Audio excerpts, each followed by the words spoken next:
Nowadays, Christianity, which covers almost a third of the world's population, began with just a few dozen followers. When I call it a story, I'm not exaggerating or making light of it.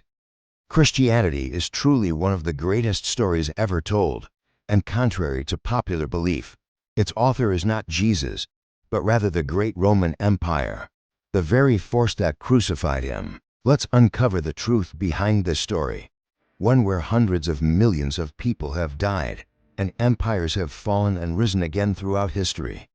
One day, the sacred star of Bethlehem appeared in the sky, announcing the birth of a holy child.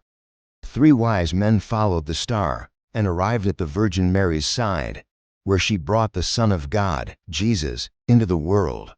It was a moment of joy. For years, we've been told this empty story, the one that brings tears to the eyes of Christians as they listen to the tale of the 3 wise men.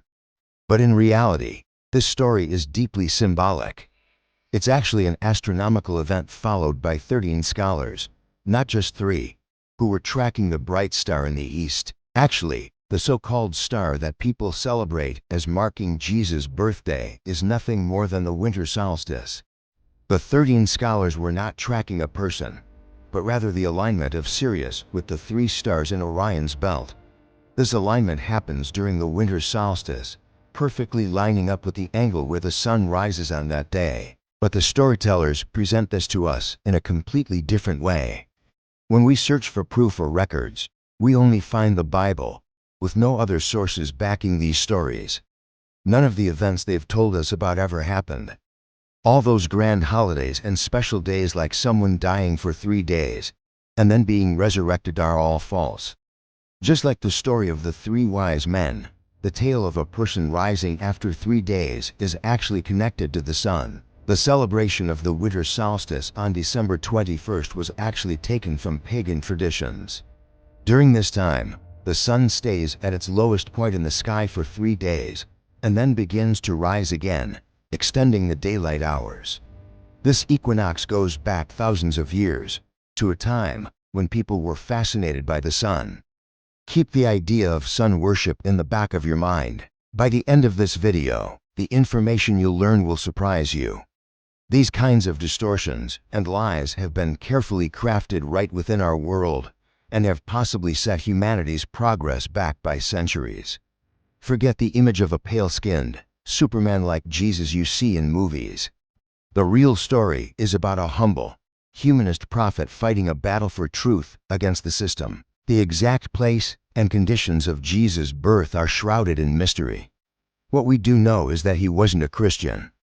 He was born a Jew in the midst of a conflict between love and paganism, or rather Judaism in its dominant form at that time. Today, most people think that prophets like Jesus automatically gained divine knowledge and suddenly became someone who could walk on water and heal the sick. But the path to becoming a true prophet, or a perfect human, is never easy. In his search for truth, Jesus spent long periods in the desert and was deeply influenced by one of the most mysterious groups in history, the Essenes. They taught him about healing, energy, and deeper knowledge. You won't find this information in most religious texts. According to their beliefs, Jesus went through 43 stages where he was trained by angels, fought against evil forces, and eventually reached enlightenment. After his long journey, Jesus returned to the city and began preaching to the people, teaching them about truth and reality. Perhaps it was his nature, or maybe the fire of youth, but Jesus fiercely opposed the Jewish faith and symbolism of his time. While fighting against the corruption within Judaism, he also took on the oppressive Roman system. If you haven't watched the documentary on Judaism yet, it'll help you understand the current situation better. So, I highly recommend it. Jesus, having grasped how far Judaism had strayed through his education, began to challenge the nonsensical teachings of the rabbis. He started spreading the true essence of Judaism, focusing on pure faith in God without the use of symbolism. This began to upset the Jewish leaders of the time, including secret societies like the Masons. Their rigid system could never allow religion to be questioned. It was built on blind obedience. Jesus fought not only against this, but also against the oppressive rule of Rome. He stood alone, challenging the superpowers of faith and state. In the end, Rome and the Jewish leaders conspired to capture him. Sadly, this remarkable man was taken from the world at a young age, perhaps before he could fully complete his mission. But how did his unfinished work turn into a system full of holidays and fantastical stories that we see today? Now we arrive at the crucial part of the story. Jesus' death didn't stop his ideas from spreading. In fact, it did the opposite. His teachings were embraced by the oppressed people and began to spread throughout the empire. Realizing this, Rome reacted with brutal and inhumane measures, including the notorious practice of throwing Christians to the lions in the Colosseum for entertainment. But despite these violent attempts, Rome eventually had to accept the unstoppable growth of this faith among the people. But Rome's acceptance of Christianity wasn't the spiritual awakening you've been told about. The real reason was political survival. The empire was surrounded by a rising tide of believers. This is why Emperor Constantine made Christianity the state's official religion and began establishing the papal system. This system was designed to manipulate people's faith, keeping them under control and guiding them when needed, especially for wars and sacrifices. Of course, to create a more ignorant and controllable mass of people, they needed symbolism that would distract from deeper truths. That's why the famous Council of Nicaea was held, where they began putting together a holy book for the religion. Yes, we're talking about the birth of the Bible. It wasn't a divine revelation from the heavens, but rather a collection of stories selected and edited by a group of men, borrowing from pagan, Jewish, and Greek sources. During these meetings, they started creating a human figure for worship, inspired by beings from ancient beliefs. Think of it like creating a comic book character today. The Roman image of Jesus was built by taking elements from gods like the Egyptian Horus, Persian Mithra, Hindu Krishna, and Greek Dionysus. For example, the miracle of turning water into wine comes from Dionysus, while resurrection is borrowed from the myths of Krishna and Horus. To make this false religion more appealing, ancient pagan holidays and symbols were adopted and given Christian meanings, then presented to the public as part of their culture. Take Halloween, for example. It actually comes from the Samhain festival, which marked the end of summer and the start of winter, and also celebrated the time of marriages. Another simple example is Easter. According to Christianity, it celebrates Jesus' resurrection and is considered very sacred. But in reality, it comes from pagan traditions, where it marked the end of winter and the rebirth of nature in spring. Back then, without the internet or printing presses, people couldn't access the truth, as information was passed only by word of mouth. But Rome always liked to cover all its bases. After the shift to Christianity, they systematically wiped out all cultures and states that followed pagan beliefs, committing genocide in the process. They didn't stop there. All records of Jesus and the original teachings were destroyed, and even his apostles and their followers were killed. Their existence was erased from the official state archives. The only official record we have today about Jesus is a document stating that a young man was executed for inciting rebellion against the state. And even that document may not be about Jesus, as it's still unproven. There's no other original official record of him. Strange, isn't it? In an empire that documented everything from meals to daily life, not a single record exists about the key figure of such a revolutionary event. Is the story over? Of course not. You have to keep adding new things to the story so people stay asleep, unaware. The religion of a Jewish man was eventually turned into Christianity, meaning the Anointed One, but twisted to fit a sweeter narrative. So, Jesus Christ, or the Anointed One, was established at the Council of Nicaea, where it was decided that Jesus was not just a human prophet, but actually God himself. This decision was made to prevent any future prophet, especially Muhammad, from being seen as legitimate. By declaring Jesus divine, the system was set up to label any later prophets as false. After all, why would anyone listen to another prophet, especially an Arab one, when they already had a divine Jesus? You can still see the effects of this tactic today. Orthodox churches continue to hold Jesus and God as the same being. and they never accept Muhammad or Islam. As the years passed, everything changed, and Rome eventually realized too late the monster it had created. The papal system and the Vatican, originally designed to tell stories and blind the people, grew into a powerful force, controlling the ignorant masses. It became so strong that it even challenged the empire itself. This led to the division of Rome, and eventually, with the fall of Constantinople to the Ottomans, the Roman era came to an end. The poisonous roots of this system spread through the papacy and the Vatican like a creeping vine. For centuries, they declared science to be heresy, blocking human progress, calling women witches, silencing those who didn't fall under their rule, and causing the deaths of millions. Today, researchers believe that humanity's progress in civilization and technology was set back by about 300 years because of the papal system. The main reason for this was to prevent people from realizing just how absurd the stories they were being told actually were. And of course, let's not forget the endless wealth and power that came along with it.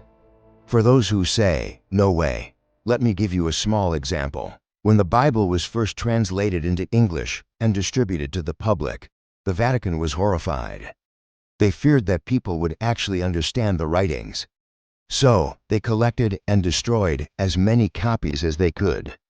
Not only that, but those who translated or even read it were declared heretics and brutally executed. If anyone still thinks the Vatican is about faith, let me clear that up. The institution and those within it don't believe in God, humanity, or the spiritual concepts they claim to represent. In fact, they don't even believe in what we call the Abrahamic religions. The Vatican actually holds onto a corrupt version of the ancient Egyptian belief in sun worship. The figure you often see, a human with a halo behind them, is found everywhere in the world. But if you look closely, that halo is a symbol of the sun, not holiness. They've fed this idea to the ignorant masses as something sacred, but in reality, it's just a reference to the sun. You can find the same symbol thousands of times in ancient Egyptian art. If that's not enough for you, more examples are on the way. Right now, you're looking at an aerial view of the Vatican, supposedly the heart of Christianity. Pay attention to the layout and the lines in the square. This is one of the symbols of the sun god, and at its center stands an obelisk brought from Egypt. Isn't it interesting that the center of Christianity is designed in the shape of a sun god's symbol? And the connection to the sun doesn't end there. In his core teachings, Jesus, just like every other prophet, stood against the very system that the Vatican now represents. The Dead Sea Scrolls, written by authors before they were seized, shed even more light on this situation. But somehow, the Vatican took control of the narrative, building churches on every corner and using these structures to spread false doctrines, ultimately profiting from the people. And isn't it curious that their services are held on Sunday, literally Sunday in English? You can easily find dozens of examples like this online. And let's not forget the concept of denominations within Christianity. One of the clearest signs of decline is the division into denominations within Christianity. There are countless sects, but the main ones are Catholic, Orthodox, and Protestant. As usual, these divisions didn't come from a desire for spiritual enlightenment, but from political and personal reasons. Catholicism is the branch rooted in the beliefs of the Roman Empire. Protestantism, on the other hand, emerged in the 1500s under Martin Luther as a rebellion against the strict and oppressive practices of the Roman Church, offering a more moderate and modern approach to faith. The Orthodox branch of Christianity was formed when Rome split into East and West. It represents the faith of the Eastern Roman Empire, with its center in Constantinople, not Rome. Regardless of the differences between sects and views, the core issue remains the same: Christianity is a man-made religion. Thousands of years have passed, and today, people are starting to wake up from these stories. In fact, atheism is now the fastest-growing belief system in Christian-majority countries. It's predicted that before the year 2080, Christianity will become a minority religion in Europe, the very place where it was born.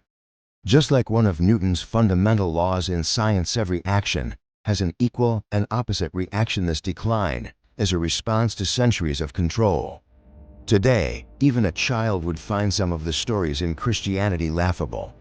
This is the short summary and truth about Christianity as it stands today. The truth is that all this information is out there for anyone who reads even a little. But unfortunately, people seem determined to remain ignorant. Instead of facing reality, they choose to live in a fantasy, still believing in the invented God, Jesus. Isn't it strange? In the story written nearly 350 years after Jesus' death, he's a baby that talks from the cradle, walks on water, raises the dead, and feeds armies with a few loaves and fish. All that's missing is him flying around with a cape, shooting lasers from his eyes. And yet, aside from the unsupported texts of the Bible, there's no official record, no writings from poets or historians of the time documenting these events. We're talking about a society that lost its mind over a solar eclipse, yet somehow, no one thought to write down anything about this superhuman Jesus. Not even the government seemed aware of these miraculous events. It's truly surprising. Of course, the reason is simple: none of it actually happened. If it did, you'd expect someone to have recorded it in history. This issue isn't just with Christianity. As you saw in the previous documentary on Judaism, human hands shaped that religion too. Even though Christianity has fully turned into a man-made design, all religions suffer from the same problem.